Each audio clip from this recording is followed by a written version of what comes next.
Hi, everybody. Today we're going to be talking about clarity in your writing. I'm going to show you some poorly written communications and some of the pitfalls that our writing can have.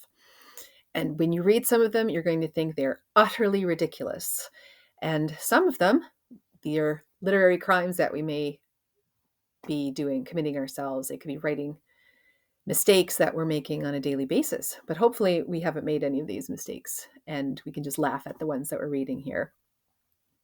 I think a lot of writing, especially if it's trying to sell you something or if people are trying to sound like they know a little bit more than maybe they do, or they're trying to sound impressive, they'll use these buzzwords or bombastic phrases. And listen to some of these. They want to impress you. So, analysis and validation of support strategies for customer satisfaction parameters. That's a lot of buzzwords. That's a lot of jargon, and I have no idea what they're saying. Maximize systems of strategic environmental processes. Okay, again, that's a lot of words together, but it's not clear. Now, can you imagine if you're new to the office or the building, or you're just starting out and you don't know all of the ins and outs of all of the documentation or the code books or whatever it is that you're going to be working with, you would be quite intimidated.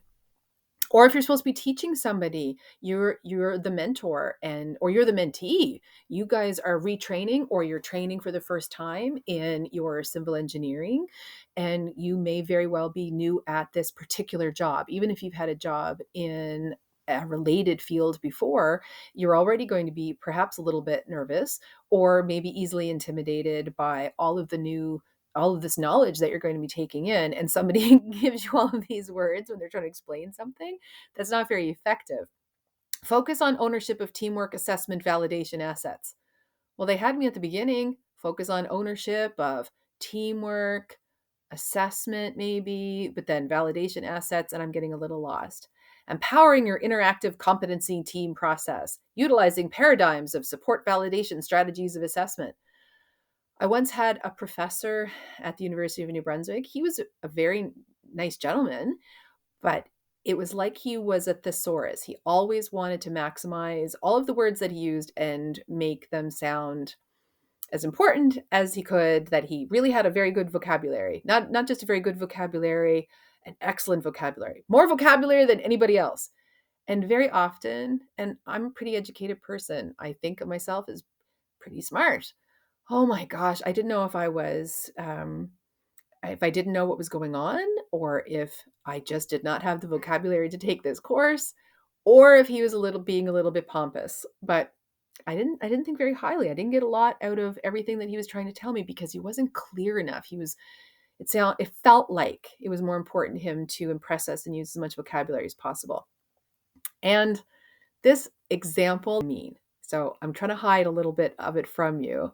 I utilized a multi-tined tool to process a starch resource. Don't even know what that's saying. You know what it's saying? I used my fork to eat a potato. Multi-tined tool, a fork, to process, to eat a starched resource. Potatoes have starch. It's so much better to be simple and clear in your meaning. So, bombastic or buzzwords, let's try to avoid them as much as possible. Unintelligible or confusing writing. Existing is being unique. Existence, reality, essence, cause, or truth is uniqueness. The geometric point in the center of the sphere is nature's symbol of the immeasurable uniqueness within its measurable effect. A center is always unique, otherwise, it would not be a center, because uniqueness is reality, or that which makes a thing what it is. Everything that is real is based on centralization. Okay, so this person might know way more than I do, and that's a great possibility. I do not know everything. I might be a writing teacher, but this sounds more like philosophy. I've only ever taken 2 philosophy courses, and I didn't do great in the second one. So maybe this is just above my intelligence level or my base of understanding. Or it could be that the writer was again trying to impress us and they were using all their vocabulary or just they're not being clear and they're not trying to speak to their audience to teach them. It almost sounds like they're showing off. Grammatically unsound. Now, you know that I've been trying to get us to work with this for a few weeks to make our grammar as correct as possible so that our meaning is correct and our readers think highly of us, that they think that we know what we're doing with the language.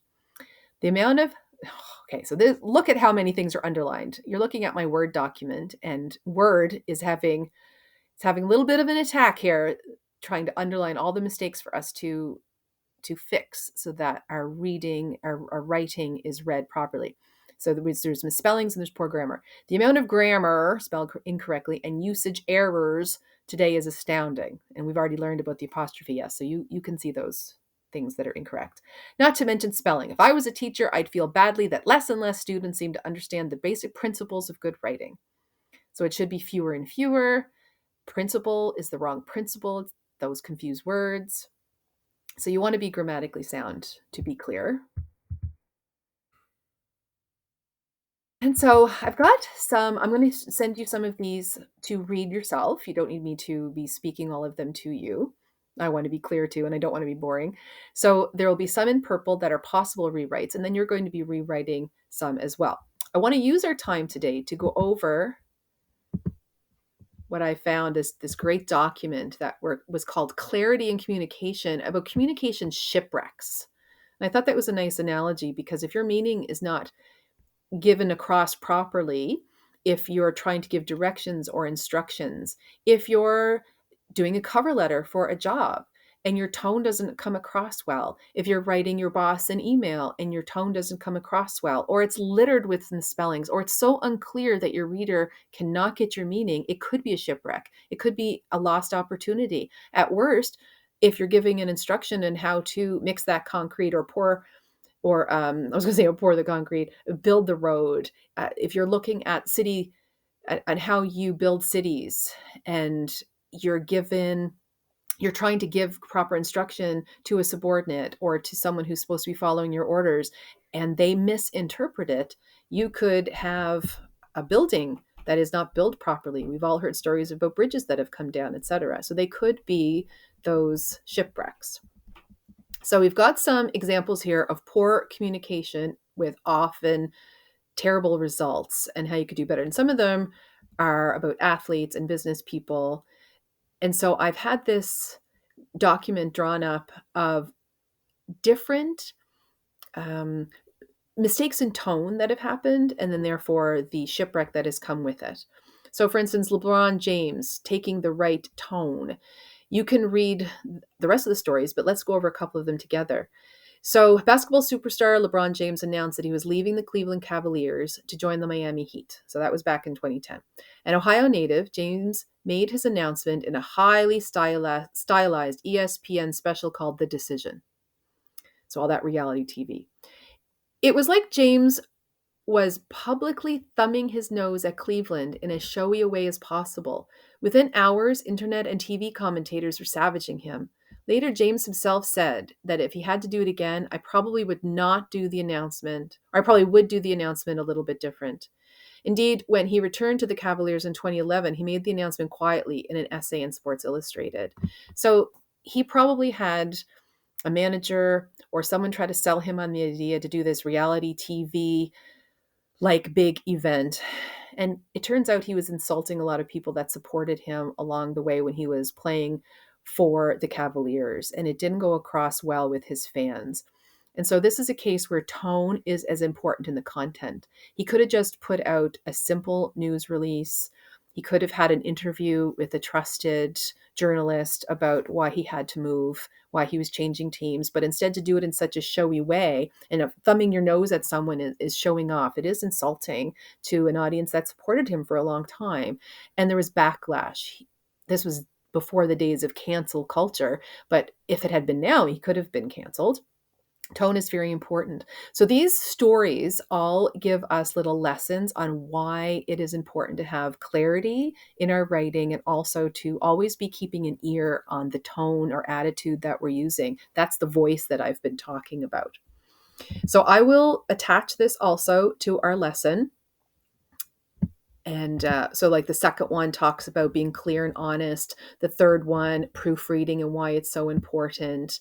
And you've got clear instructions when you're building something. And it's IKEA, everything has to be built. So that makes sense. And then at the bottom, I'm going to have an exercise about voice and clarity. And this is going to be turned in, and I am going to be grading it. I'm giving you 4 choices as in as if you are chosen to write the release or the information that has to go out to a workplace, and you're going to word it as professionally as possible, keeping a professional tone and using your clarity. And I'm in order to help you, I've given you a word count. I want you to stay between 50 and 100 words for this assignment. So there are 4 possible choices for you, and I do want you to do 2 of them, and then you'll pass it in a Dropbox, and I will be grading it. It will be one of our exercises that are worth 7.5% of your grade. But I did do an example for you so you could see what I mean. So here's the example. A colleague will be on a long-term leave after an operation. His replacement will need a lot of support because he's right out of school and lacks experience. So that might be a bit of a tricky situation where you don't want to insult the new employee. New employees might be nervous, they could be scared, they're looking for mentorship, and you don't want them to feel like you're putting them down right out of the gate because they don't have any knowledge yet or experience in your business. So here's the instruction, construct an email informing the staff and asking for their help. They may be a little bit upset because their colleague is having some surgery. They may also be feeling put upon that they have their own work to do and now they have to babysit the new employee. And so you have to construct some sort of email or memo to them that strikes a tone and gets them to do what you would like them to do. You are the boss, and yet covers all your bases. So this is what I came up with. You might have come up with something different. There's not going to be one right answer. It's going to be quite objective, or subjective rather, in how you do this. As you're aware, Mr. Wilson was injured in a rare vending machine injury and will be on leave for 2 months starting next week, when he will undergo his surgery. Please join me as I extend a warm welcome to Mr. Marks, who will be taking over Mr. Wilson's duties. I would like all staff to drop by and introduce yourselves to Mr. Marks and offer your experience and knowledge as he learns his new role. I am sure he would appreciate your help getting settled. Thank you for all your leadership in this area. So this was my attempt at getting the information out to the employees and smoothing over any ruffled feathers and allaying some concerns. But I also have a task. I really want them to welcome the new employee. I want the new employee to feel welcome and to not feel that they're a burden. And I also I want rather the employees to feel validated about their feelings, but I also want them to feel like I am appreciating their extra work. So I'm hoping that I did all of that with this message. So I let them know about Mr. Wilson. So I laid their fears about when he's coming back. I give them the details that they need. I made up the vending machine injury. I do hear that they have injured quite a few people, more than sharks and lightning and all those things.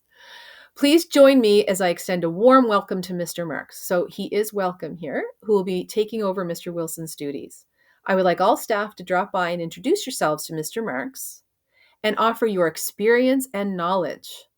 So instead of saying, Mr. Marks doesn't know anything about this company yet and putting him down, I'm letting the employees know that he is going to need that support without putting too fine a point on it and putting the burden on him that he's new. Does need to learn a lot in his new role. I am sure he would appreciate your help getting settled. Thank you for all your leadership in this area. So I'm being appreciative, but yet I'm definitely telling them what I would like from them. So put some thought, 50 to 100 words, and I can't wait to hear what you come up with. Good luck, everybody.